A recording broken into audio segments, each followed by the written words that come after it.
now that the eviction moratorium will be lifted within the next few months. What do people need to do in terms of start serving people notices and getting the ball rolling on finally getting your property back?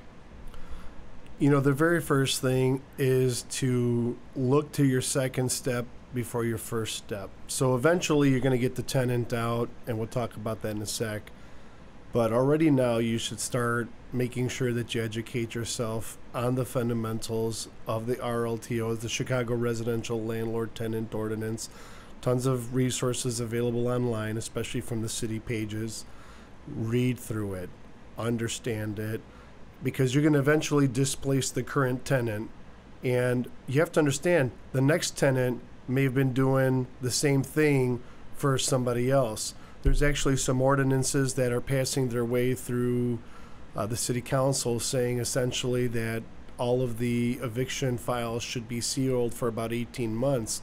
So that way someone who wasn't paying gets the benefit of not having paid during the pandemic, and then if they do get evicted, it won't be in the public record for the next landlord to find out that this person was skimping out. Totally ruins the free market, because if you could make a knowing decision, you would not get involved with this person. Correct. Yeah. Correct. And that's just a matter of fairness. You just want to make sure that you're getting the benefit of your bargain. So that's going to be a mess.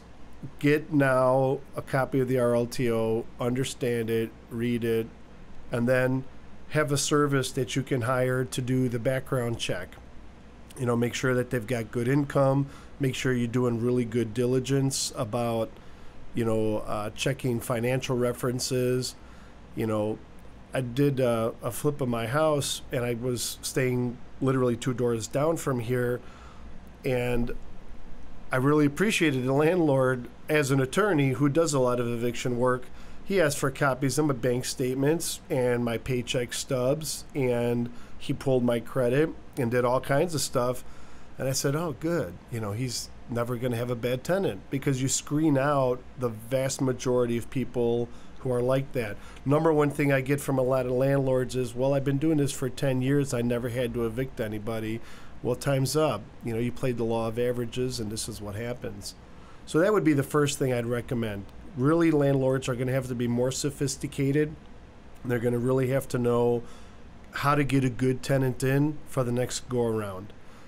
If you have a tenant in there who's now in there, it's always a good idea to have a conversation and say, look, in the next month or so, you haven't been paying. I will file an eviction against you. You haven't given me any cooperation. You didn't fill out any of these forms that you were supposed to. I gave you a rental assistance application. You didn't help out. You're behind tens of thousands of dollars. You know, you're going to have to make a decision. Are you going to stay, or are you going to wait until the court comes and kicks you out? And a lot of landlords have to understand that once the courts do open for evictions, it's going to be a disaster.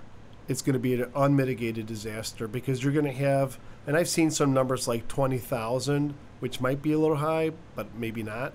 20,000 people who are going to be running down to the courthouse to file these eviction actions to get these non-paying tenants out. And that's 20,000 people who might have multiple tenants that are going down there to file against multiple tenants. So this is a multiple issue.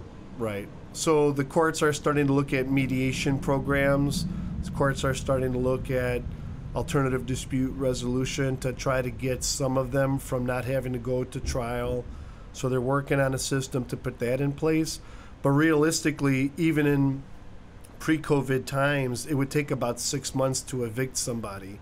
And I do predict that it might be up to a year now as we get back to that for a lot of these tenants to have to get out.